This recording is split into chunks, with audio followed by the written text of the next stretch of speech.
This is Optimal Health Daily, episode 2409, The Key to Confidence by Enamait of rosstraining.com, and I'm your host, Dr. Neil. Welcome back to Optimal Health Daily, or welcome for the first time if you're new here.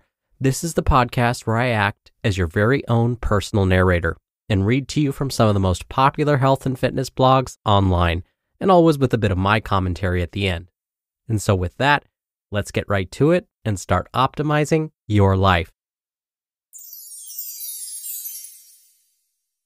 The Key to Confidence by Enamait of rosstraining.com.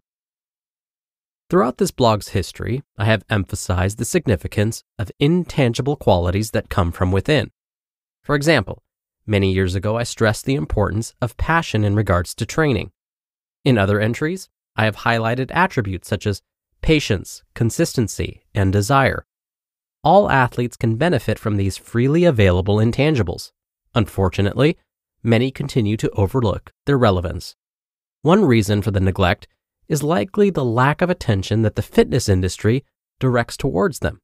It's much easier to market a product than it is to sell someone on the significance of patience. The latter may be less expensive, but it's more difficult to find. Intangibles cannot be purchased online. You can't open them for Christmas. And you can look high and low, but you'll never find a coupon code. You either develop these attributes within, or you don't. Yet, while it's up to the individual to become more passionate, patient, and consistent, there is at least one intangible that remains elusive: confidence. You will be hard-pressed to find any experienced athlete or coach who dismisses the significance of confidence. Confident athletes tend to be more successful. There's no denying this simple fact. The confusion, therefore, is not whether or not confidence is important, but rather, how does an athlete go about developing it? What steps can an athlete take to become more confident? Here is one of my favorite all-time quotes, which came from Bernard Hopkins many years ago while preparing for a bout. Quote, "I'm always going to come into the fight overconfident, and I have a reason to. I always come in overconfident because I train so hard that I leave no room for doubt in my mind. I never go in there to lose. The word is not even in my dictionary. I train confident, and I train to think overconfidently. If I didn't, I'd be a fool." End quote. Hopkins emphasizes the significance of outworking everyone. If you refuse to let anyone work as hard as you, there is a good chance that you will gain confidence.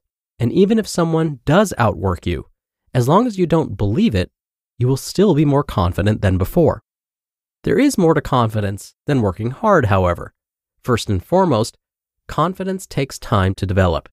You can't work hard today and suddenly wake up confident tomorrow. True confidence often requires some of the previously mentioned attributes. For instance, you must be consistent in your efforts to outwork the competition. Suppose you're a boxer preparing for a bout in 6 weeks. You're not just competing against your opponent 6 weeks from now when you enter the ring. There is a competition taking place each day. A few of the daily events include the following: who's going to work harder today? Who will make better decisions when they leave the gym? Who will eat better? Who will sleep better? Who will spend more time studying video of his opponent? I could go on with examples. The point is simple. Each day is a competition, and confidence slowly develops when you regularly win these daily challenges. It's not enough to work hard on occasion. The mind is not easily fooled. You can't trick yourself into being confident. Real confidence requires an investment in time where you continually outwork the competition. Beyond hard work. As much as I promote hard work, it will take even more than that to develop lasting confidence. True confidence comes from hard work and experience. For example, Bernard Hopkins was already a world champion when he shared the words I quoted. I'm guessing C.T. Fletcher also had previous success before he started asking who was coming in second place. That level of confidence is not developed through hard work alone. Hard work is an important piece of the puzzle, but experience is as well. Unfortunately, there is no easy way to acquire experience. It tends to be earned one event at a time. Therefore, it goes without saying that many young athletes have yet to develop true confidence. There's nothing wrong with that. It's to be expected. Speaking as a boxing coach, I couldn't tell you how many young fighters I've seen who had to rush to the bathroom shortly before entering the ring. I've even seen young professionals who were battling the same anxiety in the dressing room. These are often high-level athletes with considerable amateur experience. What they lack is professional experience. As a result, they are battling uncertainty. Uncertainty can literally crush a young athlete's confidence. The best advice I can give to such athletes is to control every aspect that you can control. You may not have the experience, but that's no reason to let your opponent outwork you. Enter your event knowing that you did everything in your power to prepare. Don't leave any room for doubt. Lack of experience is no excuse to be outworked. And when you truly believe that you outworked your opponent, you will be better at hiding the anxiety and fear that exists within. One concept that I always try to instill upon my athletes is to compete with a poker face. Don't show your hand before the event. Take comfort in your hard work.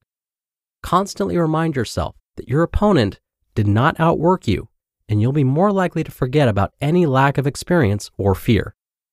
In summary, there is nothing that you can do today to develop true confidence tomorrow. It takes time. Don't wait until it's too late. Start taking the necessary steps as soon as possible. Every day counts. It may seem like a long journey, but there's no better feeling than looking into your opponent's eyes and knowing that you outworked him. Conversely, there is no worse feeling than to be on the other end of that stare down. It's up to the individual to pick a side. Just remember that your choice must be made many weeks in advance. If you can't decide, expect someone else to decide for you. Quote, "Man often becomes what he believes himself to be. If I keep on saying to myself that I cannot do a certain thing, it is possible that I may end by really becoming incapable of doing it. On the contrary, if I have the belief that I can do it, I shall surely acquire the capacity to do it, even if I may not have it at the beginning." Mahatma Gandhi. You just listened to the post titled "The Key to Confidence" by Ross Enamait of rosstraining.com, and I'll be right back with my commentary. We're driven by the search for better, but when it comes to hiring, the best way to search for a candidate isn't to search, but match. If you need to hire, you need Indeed. Indeed is your matching and hiring platform with over 350 million global monthly visitors and a matching engine that helps you find quality candidates fast. And Indeed doesn't just help you hire faster. 93% of employers agree Indeed delivers the highest quality matches compared to other job sites. One of the things I love about Indeed is that it makes hiring all in one place so easy because Indeed's matching engine is constantly learning from your preferences. So the more you use Indeed, the better it gets. And listeners of this show will get a $75 sponsored job credit to get your jobs more visibility at Indeed.com/health. Just go to Indeed.com/health right now and support our show by saying you heard about Indeed on this podcast. Indeed.com/health. Terms and conditions apply. Need to hire? You need Indeed. Dr. Neal here for my commentary. Some of what today's author, Ross, discussed in today's post relates to a concept that's very much related to confidence and achievement. And in fact, that last quote from Mahatma Gandhi actually defines this almost exactly. And it is called the self-fulfilling prophecy. The self-fulfilling prophecy is based on this idea: believe and you will achieve. Much of the research on this believe and you will achieve idea was conducted in schools. They looked at whether teachers, for example, could influence student success by whether or not the teacher believed in the student's ability to succeed. Early research found that when teachers believed in their students' ability to succeed, the students tended to do better. This idea has come under some criticism, since a student's success is often due to more than just whether or not a teacher believes in them.